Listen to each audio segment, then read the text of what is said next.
Hi, I'm Guna Mathivanan. Welcome to Simply Current Affairs.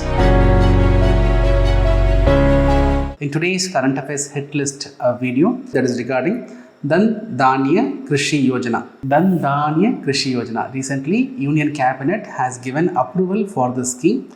See, India has achieved self-sufficiency with respect to rice, wheat, and some other grains. But when it comes to oil seeds and pulses, we are still an import dependent country. Okay, but even if you take rice and wheat, though we have achieved self sufficiency, the productivity is much lower when compared to the global average. For example, if you take rice productivity, the global average is 4.3 tons per hectare. But when it comes to India, the Indian average is almost 2.7 tons per hectare. So in terms of productivity, we are lagging. We have to improve the productivity, or else sustaining this food security will become a challenge given the climate change. Sustaining the food security becomes very crucial. See, though India's average productivity is low, but that is not the case in all the states. For example, if you take West Bengal, if you take Punjab, in these states, the productivity is reasonably high. For example, in West Bengal, the productivity is almost above the global average, more than 4.3 tons per hectare. But even if you take West Bengal, there are some districts where productivity is low, and in some districts, the productivity is high. For example, some districts in West Bengal, their productivity is almost 5.3 tons per hectare. So what we have to understand is, not every state has similar productivity, and even within the states, not every districts have similar productivity. So under this Pradhan Mantri Dhan Dhanya Krishi Yojana, the government is going to identify 100 districts. 100 districts will be identified. On what basis? Those districts with lower productivity, those districts with lower cropping intensity, okay, and those districts with relatively low credit disbursal, okay, those districts with lower productivity. Productivity means what? Yield per hectare. Yield per hectare. Let's assume that in 1 hectare, 1 ton of rice is produced. In another hectare, 2 tons of rice is produced. Then in the other hectare, the productivity is better. So yield per hectare is the productivity. So those districts with lower yield per hectare, lower productivity, and those districts with lower crop intensity, low crop intensity. Cropping intensity means what? In a same piece of land, how many times you are going to grow the crops? The number of times you grow the crops, that will measure the cropping intensity. So those districts with low cropping intensity and those districts with lower access to short-term, long-term credit, such districts will be identified. Okay, and while identifying this, from every state, at least one district will be selected. From every state, at least one district will be selected, and those states where the net cropping area is high, the operational holding is high, in those states, more number of districts will be given priority. See, net cropping area means what? If Guna is having 10 hectares of land, in 7 hectares I am growing the crops. Okay, in 7 hectares I am growing the crops, so the net cropping area is 7 hectares. Able to understand? So a state might have a large cultivable land.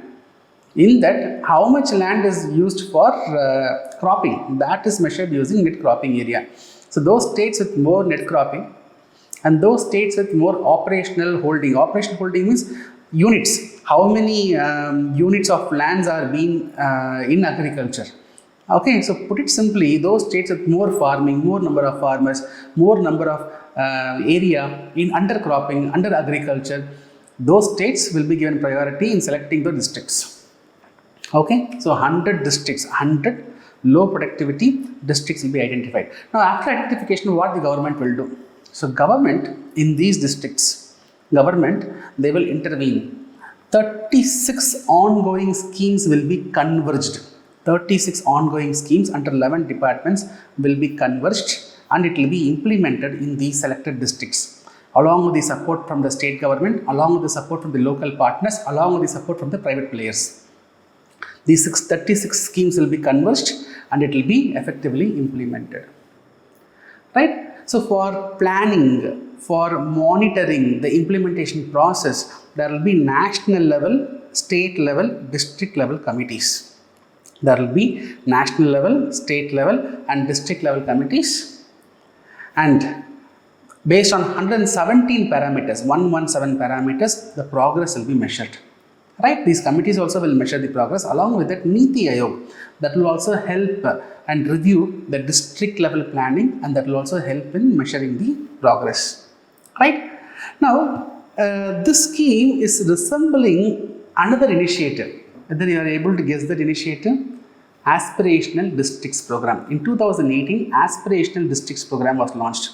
Under the Aspirational Districts Program, those districts which are relatively backward, 112 districts were identified, and in these districts there was convergence of schemes, there was collaboration between the national level, state level, district level officials, and we were trying to implement all those schemes in a holistic manner for holistic development of all those backward districts. So this Dhan Dhanya Krishi Yojana is also inspired from the Aspirational Districts Program. That is why we have this resemblance. So recently the cabinet has given approval for this program. That's why the topic was in news. Right? So the notes I have given. So you can go through the notes. The notes will be given in the description. You can click the link and download the notes. So cabinet has approved the program. 100 low performing districts will be selected. 36 ongoing schemes. The schemes will be focusing on enhancing the agriculture productivity, adopting crop diversification, sustainable agriculture practices, augment the post-harvest storage, improve the irrigation facilities, right? Facilitate the availability of long-term, short-term credit. So all these are this focus area of this 36 ongoing schemes that will be converged and it will be implemented. Districts will be chosen using low productivity, low cropping intensity, less credit disbursement. Based on these criteria, districts will be identified. There will be committees at district, state, national level. Okay, so the district level committee will be chaired by the district collector. The progress will be measured under 117 performance indicator. Niti Aayog also will be reviewing and guiding the district level plans. Okay, right friends, I hope you got clarity on the topic what we discussed today. So we are launching the batch 2 of 75 × 75 an exclusive current affairs program targeting prelims 2026.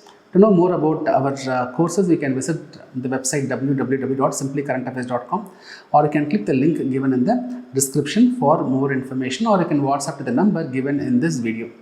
Right, I will see you tomorrow with another interesting hit list topic. Till then, bye. Take care from Guna Mathivanan.